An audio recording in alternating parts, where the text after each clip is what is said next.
So Democrat Patrick Murphy and Republican David Jolly may run for governor on a unity ticket.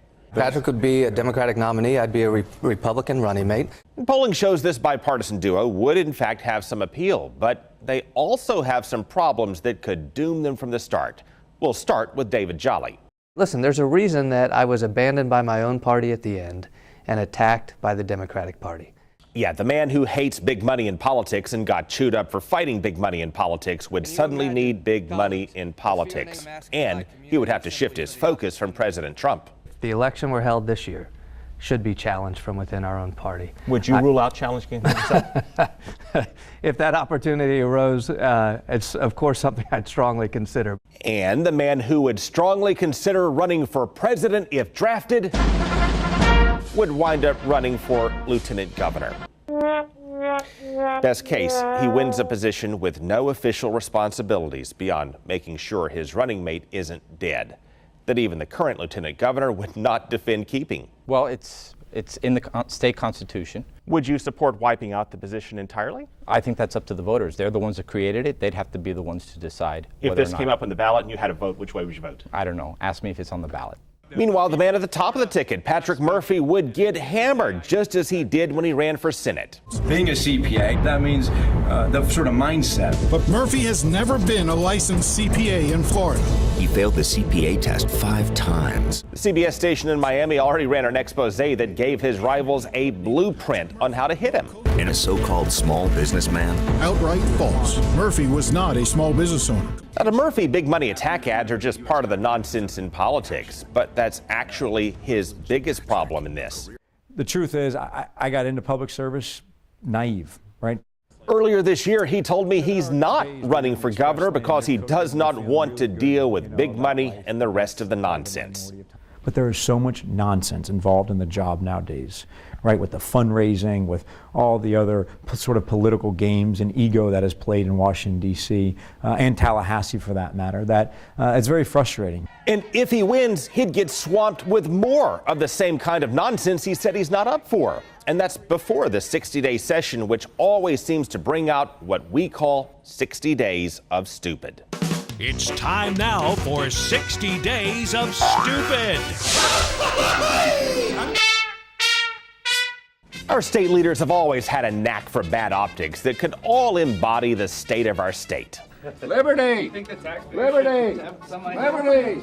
If you're going for arrogance, it might be lawmakers declaring freedom from the press by locking the public out of a meeting on health care, as they proudly declared their liberty to keep us in the dark. People got to be able to talk to each other a little bit and at least understand where we are. So. You can't do that with the reporters, President?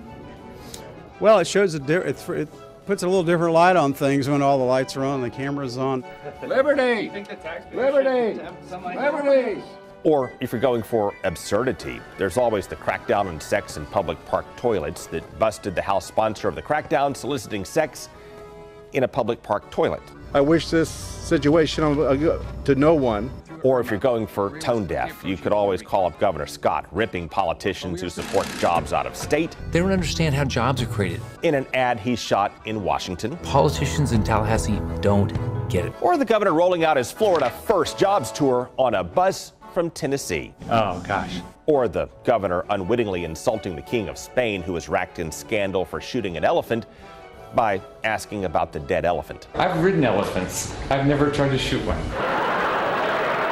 But if you want to combine lack of awareness and terrible optics, here's the video that may best define the state of our state. Yeah, State Senator Daphne Campbell celebrated her birthday with a campaign fundraiser, and they showered her with gifts.